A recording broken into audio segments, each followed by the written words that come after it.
News at 6:30 starts now. A driver hits two girls crossing the street and takes off. The search tonight for the person behind the wheel. Banning cell phones in schools, the new push to help keep students focused on their studies. But first, the Supreme Court sides with local businesses over President Trump's tariffs, calling them illegal. Tonight, the White House fires back with a new tax. The High Court striking down the president's global tariffs today. Well, the owner of two local toy companies leading the challenge against President Trump's tariffs. Eric Hong is here tonight to break down the impact of today's ruling. I'm ashamed of certain members of the court, absolutely ashamed, for not having the courage to do what's right for our country. President Trump, after the U.S. Supreme Court struck down most of his sweeping tariffs against dozens of trading partners. Foreign countries that have been ripping us off for years are ecstatic. They're so happy. And they're dancing in the streets, but they won't be dancing for long. Chief Justice John Roberts writing in the majority opinion that the president does not have the authority under the International Emergency Economic Powers Act to impose tariffs without congressional approval. Justices Thomas, Alito, and Kavanaugh dissented to the 6-3 ruling. It was surreal. It's very gratifying that the Supreme Court ruled that IEEPA does not provide for tariffs. Vernon Hills toy maker Learning Resources was among the lead plaintiffs in the case. The company, which makes many of its products in China, sued the Trump administration last year after tariffs soared to over 100%. At 145%, that was effectively an embargo. Our company was threatened. Our 500 employees were threatened by this. Today, President Trump had choice words for the company. I know the people that brought the lawsuit, and, they're sleazebags, major sleazebags. After the court ruling, the president announcing a 10% global tariff under a different statute. As of last December, the federal government had collected $134 billion in revenue from the tariffs that were struck down. The High Court did not say whether or not refunds should be issued. Donald Trump owes the families of the United States and the families of the state of Illinois what seems to be about $2,000 per household for the illegal tariffs that he put on them. We'd like our money back. They didn't have any issue taking it. They shouldn't have any issue giving it back. Eric Hong, ABC7 Eyewitness News. Eric, thank you. Two young girls remain in the hospital tonight while Chicago police look for the driver who hit them in a crosswalk. This happened just before 8 a.m. near 69th and Paulina. And police say a 6-year-old girl's in critical condition, a 15-year-old girl in serious condition. It's not clear if the girls were on their way to school. A neighbor telling us the vehicle involved was a white Lincoln SUV with tinted windows. And a hit and run in Avondale leaves one person dead and another critically injured. Look at the damage. It happened this morning near Elston and Kedzie. Police say the driver of a Toyota RAV4 blew through a red light, slammed into a Toyota Prius. Investigators say the driver of the RAV4 ran away, and tonight we don't believe anyone's in custody. Let's talk about our weather on this Friday night as we take a live look outside at our gorgeous skyline. It looks beautiful, but it's in the 20s. We've made it to the weekend. Another work week has ended. And we're going to maybe stay inside for the weekend. That wind today was raw, too. But I know you'll show the 7-day or whatever later. And whatever. Yeah, whatever it is. But I know next Friday, all I remember is it's much better. Term? Yeah, right. We got to get through this, though. Yeah, we will get back up. But hey, we got a gift from Mother Nature. At least it wasn't 20s, 30s all throughout the past week and a half. We had our days in the 50s and 60s. So now we're returning back to more seasonal wintry-like weather. It certainly feels like it. Temperatures right now in the mid to upper 20s. Winds still strong, gusty up to 25, 30. And that's creating the chill out there. It feels like it's in the teens. And just about 24 hours ago, it felt like it was in the 40s and 50s. We had highs near 60 degrees this week. So definitely a February flip in our temperatures. The next 3 days into the weekend we go. We're in the 30s. We could find some light snow here at home Saturday, Sunday into Monday. Lake effect develops into northwest Indiana. We'll time this out, show you where we'll see accumulating snow, and also tracking a monster, potentially very powerful nor'easter taking shape along the East Coast this weekend. It's going to impact many. We'll also go over the details on that, guys. All right, Cheryl, thank you. Family and friends gathering to say goodbye to a Chicago teenager who fought to free her father, who was in custody. Ophelia Torres was laid to rest this morning at St. William Parish on the city's northwest side. She brought attention to her father's case last fall, all while battling stage 4 cancer. Her father, Ruben Torres Maldonado, was eventually released. Ophelia was 16 years old. Well, some people on Chicago's near west side are demanding that the FBI open an independent investigation into the death of a man shot and killed by an ICE agent back in September. ABC7's Mayor Kawash has the story. A group of activists showing up here today to FBI headquarters for the third time now, demanding a formal investigation from the FBI into DHS as ICE agents killed a 38-year-old man back in September. They say that shooting cannot go unnoticed, and they will continue to show up here. All we want is justice for our brother, Silverio Villegas Gonzalez. Protesters continue to demand answers in the death of Silverio Villegas Gonzalez, who was shot and killed by an ICE agent on September 12th in Franklin Park after allegedly trying to run the agents over with his vehicle. Protesters dispute that claim from the Department of Homeland Security, now protesting outside FBI headquarters. We want an investigation to be open immediately. We want to know the name of the agent that killed Silverio, and is he still being employed by ICE? Body camera video obtained from the Franklin Park Police Department through the Freedom of Information Act shows officers speaking with witnesses and ICE agents moments after the deadly shooting. The ICE officer who allegedly shot the man after being hit described his own injuries as, quote, nothing major, and later that agent says he tried to run us over. Now, we've blurred Villegas Gonzalez's body as well as faces of bystanders and witnesses. In the body camera video, one of those witnesses explains what he saw to police officers. They have pulled him over. They cut him off. They got off the car. They're trying to get him, but he reversed. Now today, protesters were let into FBI headquarters for the first time to deliver that letter, demanding transparency and a full investigation. They said that they will deliver the letter to Special Agent De Podesta, but didn't really give a timeline of when that will happen, how that will happen. Organizers tell us they will continue to show up here every Friday at 4 o'clock to protest and demand that formal investigation from the FBI, so they say that he will not be forgotten. From the near west side, Mayor Kawash, ABC7 Eyewitness News. Mayor, phones could soon be silenced in every Illinois classroom. Governor Pritzker pushing a statewide cell phone ban, saying distractions are hurting learning and students' mental health. He made the case at Oak Park River Forest High School, noting nearly 75% of teachers call phones a major problem. That school already has a ban in place. I'm pleased with being able to deliver instruction at a brisk pace, getting a high rate of student responses to immediately check for understanding, and I have noticed a clear improvement in student engagement after the implementation of the policy. The plan would require every district to set limits, with exceptions for medical needs, safety, and special education. Lawmakers tried to pass a similar bill before, but it stalled. Well, the Chicago Bears may be flirting with building a new stadium in Indiana, but Illinois leaders who want the team to move to Arlington Heights believe they are still very much in the game. Political reporter Craig Wall talking to suburban leaders about the stadium saga. Leaders in Arlington Heights remain convinced that this old racetrack property that the Bears purchased 3 years ago remains the team's best option for a new stadium, and they are convinced that Illinois can still pull off a victory over Indiana. The Chicago Bears may have been guilty of an illegal procedure when on Thursday they signaled that they were committed to building a world-class stadium in Hammond, Indiana.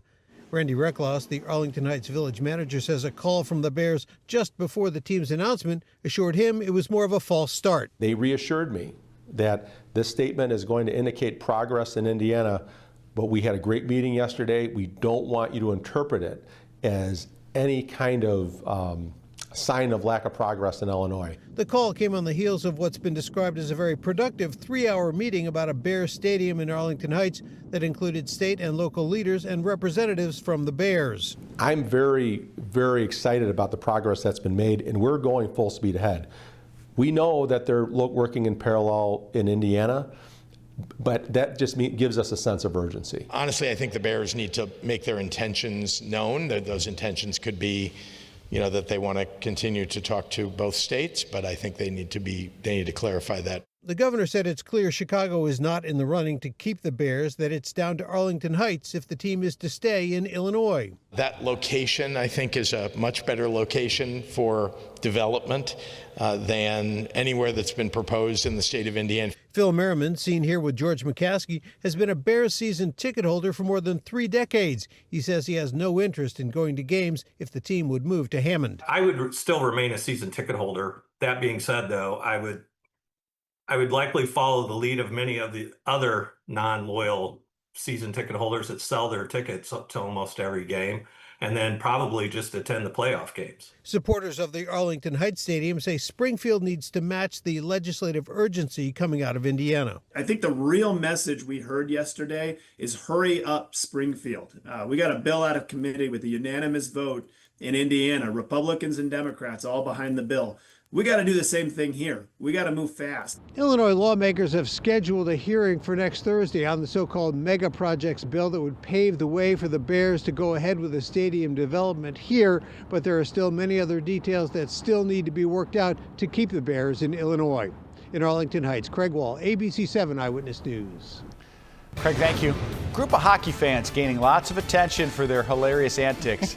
Well, look at the sweet reason. Yeah. They're cheering the loudest for Team USA.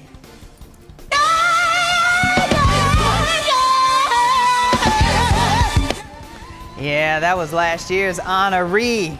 Yeah, Yolanda Adams, everybody knows those pipes. We're talking with the creators of the SOAR Awards as they get ready to honor gospel musicians on the other side of the break.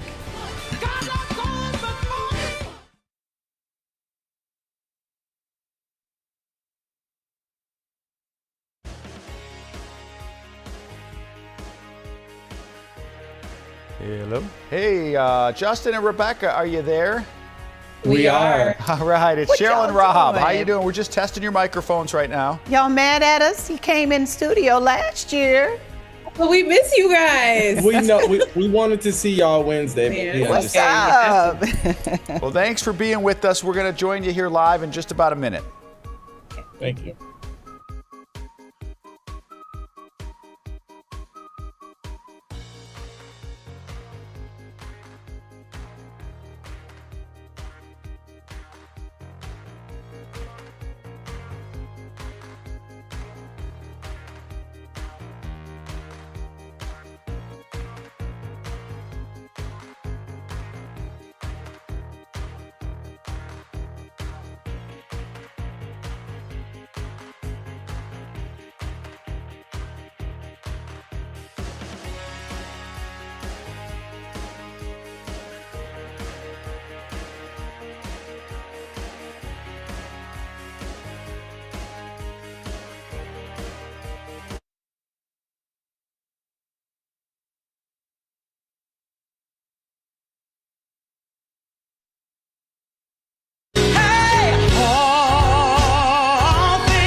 Work it out, work together, celebrating gospel music next week. The 9th annual SOAR Awards will honor leaders and trailblazers in that genre. Justin and Rebecca Francis are the creators of the SOAR Gospel Awards. They're joining us live tonight to talk about the big event. Welcome back to the program. How are you guys doing? Great. How are you guys? We're great. 9 years going strong. It's going to be 10 next year. Tell people what the Gospel SOAR Awards are and why they were created. Absolutely. So the Gospel SOAR Awards is a conglomerate of up-and-coming gospel artists, mainstream and emergent artists, all coming together for one night. We do this annually to pay tribute and homage to those artists in our genre that have paved the way. Yeah, pave the way. You cannot talk about gospel music without Chicago because that's where it started. Thomas Dorsey, Mahalia Jackson, my neighbor, and Precious Lord. So, of course, why do you want to host the event here in Chicago?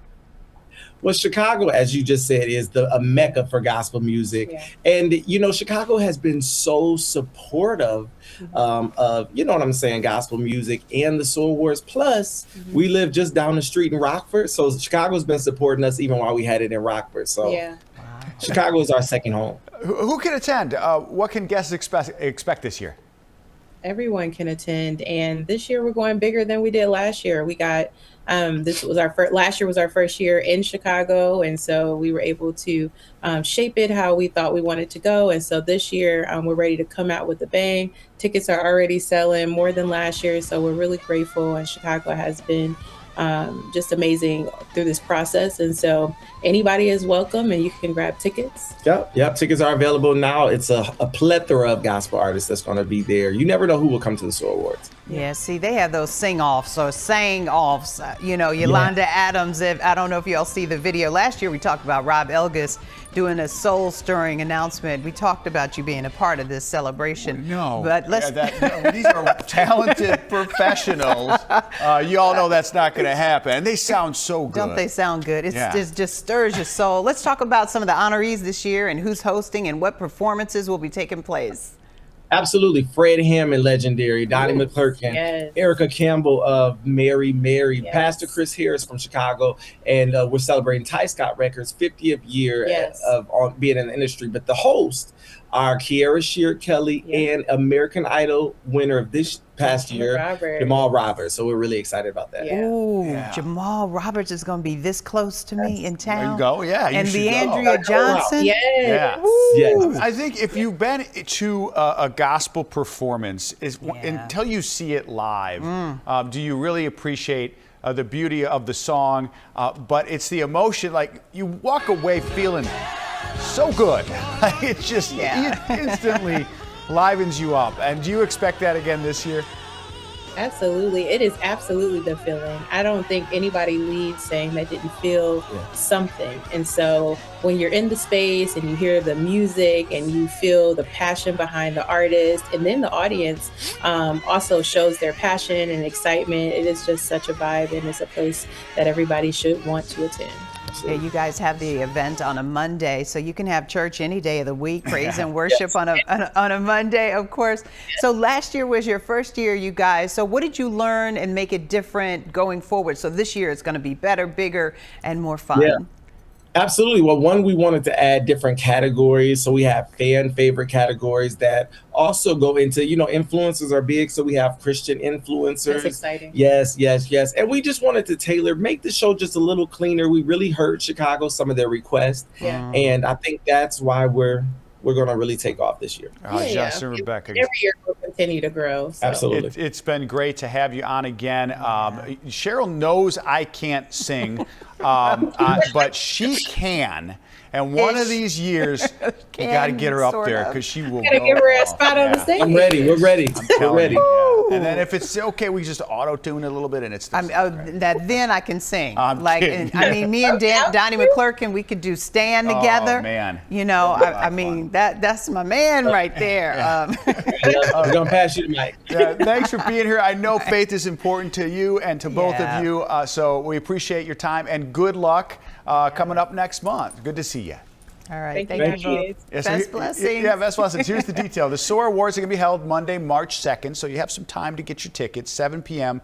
at the Greenwood Oasis. You can find a link to tickets.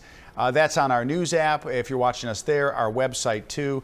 And we'll post this interview so you can watch it again, share it with your friends, and warm up that voice, Cheryl. Yeah, well, you got to bring a tambourine. Okay. I could do that. Right, see, I could give you the tambourine. Right. But even still, sometimes it's not good. You've seen it, it's not good. I mean, I don't have the greatest beat. There is no gospel without the tambourine. Right. I should have brought mine. That would have been nice. Okay, yeah. All right, well, still to come, everybody, taking matters into their own hands. How some authors are making sure their stories are told exactly the way they want them. Let's take a live look outside. That cold has settled in, but we've arrived at your weekend. Cheryl's with us tonight. Your AccuWeather forecast is next.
NASA says it could launch 4 astronauts on the Artemis II as early as March 6th. That news comes after a rocket fueling test yesterday was completed without any significant seepage because an earlier test was disrupted by hydrogen leaks.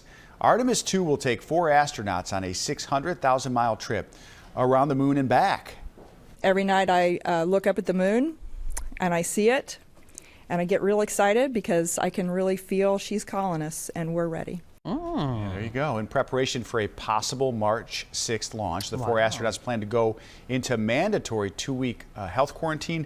That's tonight, so it's all systems go for this, which would be huge. I wonder if we can project the weather. March 6th is a Friday. We can look forward. That's 2 weeks from today. Right. That we can see how the weather's going to be because that always determines, how. Well, usually they're doing this where it's warm and doesn't rain or it's not cold like this. And cloudy and windy because it would have been going sideways on takeoff today. Just for, it was so windy outside. And it still is windy out there, Cheryl. It is. Winds will begin to back off a bit overnight, but nothing like this morning when we recorded those wind gusts up to about 40 to 50 miles per hour. Right now, we are below freezing.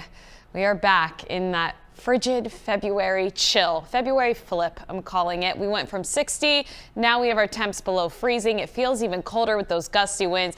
Cold Friday night here for us, and this cold will continue through the weekend into much of next week. Winds still high, up to about 30, 35 miles per hour. The wind advisory, though, has expired. With those winds in place, though, they will start to relax a little bit overnight, but it feels like it's in the teens in most locations right now. Futurecast showing those winds backing off into the weekend, but still a bit breezy out of the north and west at about 15 to 20 miles per hour. As we go into our Saturday, we are lacking the sunshine. We will have mostly cloudy skies, some light snow in the forecast here, passing on by. And then as we head into Sunday, mostly cloudy, dry northern Illinois, but some lake effect will start up in northwest Indiana, and that will carry over into Monday. So anyone northwest Indiana, Porter County, into LaPorte, Michiana, you're going to be impacted here with some snowfall. Big picture with satellite and radar right now. You can see some snow showers streaming across the Great Lakes. We put our futurecast into motion. The clouds linger this evening. Temperatures dropping into the 20s. A very cold start to our Saturday. Highs in the low to mid 30s. Some passing light snow showers possible Saturday night into early Sunday. But Sunday morning into the afternoon, we'll be watching the scattered snow coming down Lake Michigan and then forming more intense bands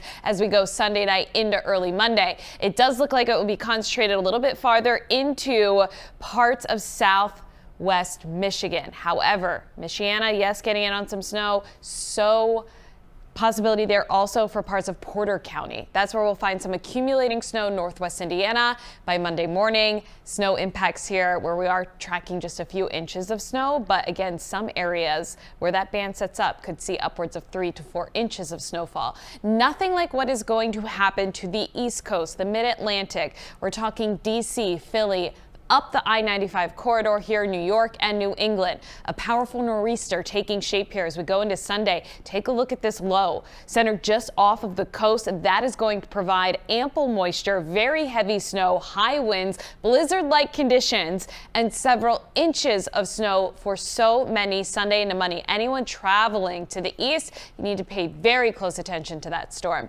As we look at our forecast here tonight, we're pretty quiet, mostly cloudy, a little bit breezy out there. Temps in the 20s. Into tomorrow and Sunday, lacking sunshine, some light passing snowflakes at times, and then that lake effect threat Sunday and Monday, northwest Indiana. Some light snow on Tuesday. Pretty wintry week of weather here, but Rob, there is that bright spot Friday. 52. Yeah, so we'll get back to that. We just got to get through a few days. At least we're not dropping like dramatically below average from 60, so I'll take it. And it's not sub-zero, and the wind chills aren't that bad. So they're in the teens. It's pretty cold. Okay. Just trying to find the silver lining. I know. Right. It could always be worse. Right? Yes. All right. Thank you, Cheryl. Well, they want people to read their words the way they wrote them, and they want their stories told the way they intended. And tonight, as we honor Black History Month, our Leah Hope talks with local authors who've taken control of the titles they wrote, from putting pen to paper to getting them published. Some local Chicagoans want their stories told their way. During this Black History Month, we meet some local African-American authors who are telling their stories and are self-publishing.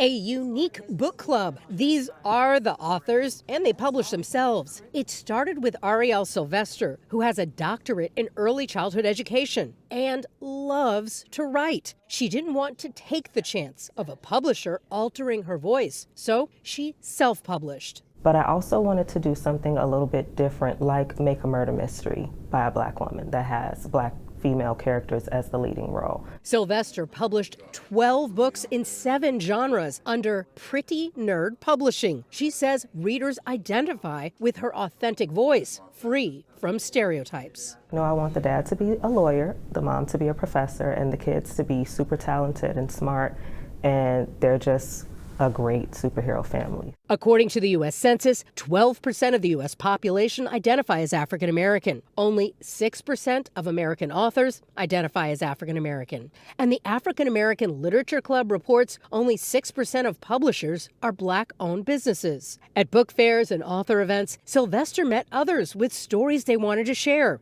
Now, several Chicagoans have their stories in print thanks to Sylvester's guidance. From death to a 5-organ transplant. I want fathers to hear this story as well as others. Chicago is a powerful place, inspiring important voices. If I can change, anyone can change. Take an in-depth look into their lives, because that's exactly what I did. I'm 18 years old, and these are my stories of a girl subjected to silence. Don't allow your voice to be silenced. You fight for your rights, you fight for a seat at the table, and if you can't have a seat at the table, you make your own table.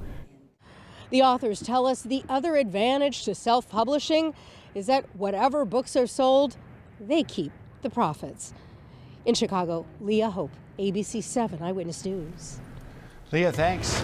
Forget sibling rivalry. A group of hockey fans going to great lengths to support their sister in the Olympics.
Well, most of the viral moments from the Winter Games come from the competition. There's also a trio of fans racking up more than 1 million views on TikTok.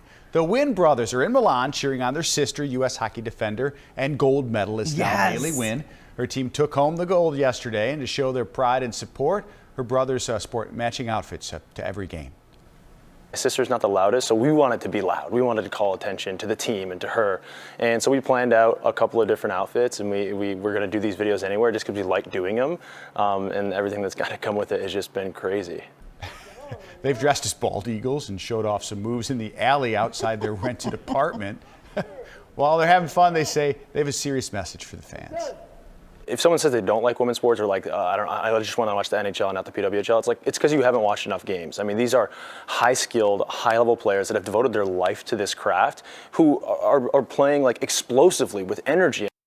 So all 4 Wynn siblings grew up playing hockey in New York. The brothers played in college, but say clearly Haley is the best of them. There's some great videos of this family. They're really close. So sweet. And she is so good. The ladies were amazing this whole tournament.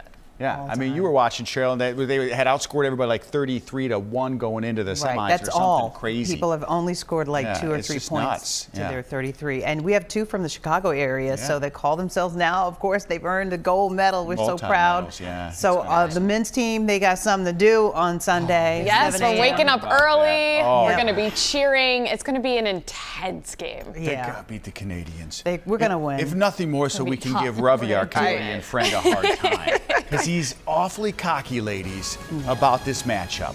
Go USA! Yay! Hey, right on cue. Let's do it. Congrats to the ladies.